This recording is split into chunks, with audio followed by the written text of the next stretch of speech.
Materials move in and out of a cell depending on two factors. First, the interactions with the cell membrane, and second, the concentration levels of the materials. Let's talk first about the interactions with the cell membrane. The cell membrane is in charge of controlling what enters and exits the cell. Its specialized structure allows it to be semi-permeable, meaning only certain molecules can cross. The structure of a cell membrane is shown in the picture on the screen. First, you have a phospholipid bilayer, which is formed by two layers of lipids. This is the first layer, this is the second layer. Second, you have embedded proteins, which serve as channels or pumps for molecules to pass the membrane. You also have carbohydrates, and those serve as signaling molecules for recognition on the outside of the cell. They're kind of like the flags of the cell. And finally, you also have cholesterol, which would be inside these lipids. And cholesterol's job is to make the membrane fluid.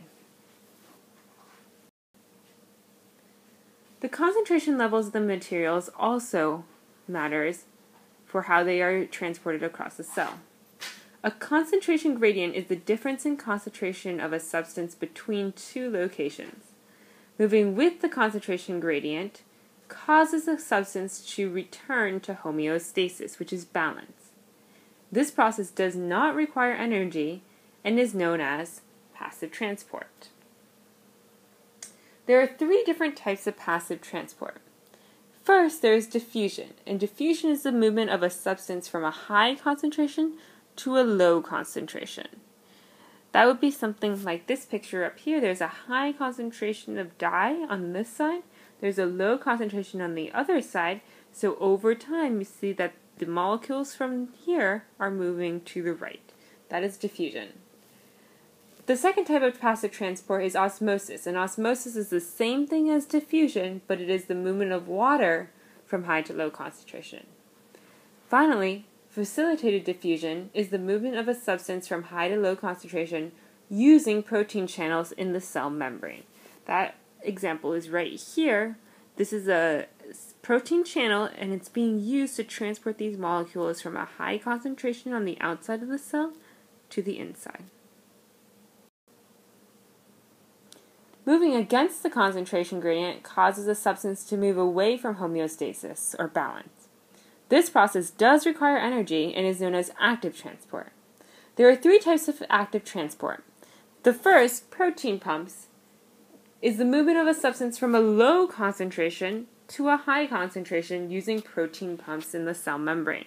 This is an example of a protein pump. The second and third are endocytosis and exocytosis. In both of them, you are using something called a vesicle. In endocytosis, it is a movement into the cell, endo or into, used through the formation of a vesicle. In exocytosis, you are pushing something out of the cell using a vesicle as well. Cells react differently in different solutions. Cells always strive to maintain homeostasis by regulating their concentrations of water. In an isotonic solution, the cell is at homeostasis with its surrounding solution, and it does not change overall shape or mass. In a hypertonic solution, there is a lot of solute on the outside of the cell, so there is a relative high concentration of water inside the cell as compared to outside. This causes water to leave the cell and the cell to shrink. A salty solution is a hypertonic solution. In a hypotonic solution, there is less solute outside the cell, so there is a relative low concentration of water inside the cell as compared to the outside. This causes water to enter the cell. In an animal cell, this results in the cell bursting or lysing. In a plant cell, the hypotonic solution creates turgor pressure, which causes the plant to stand tall.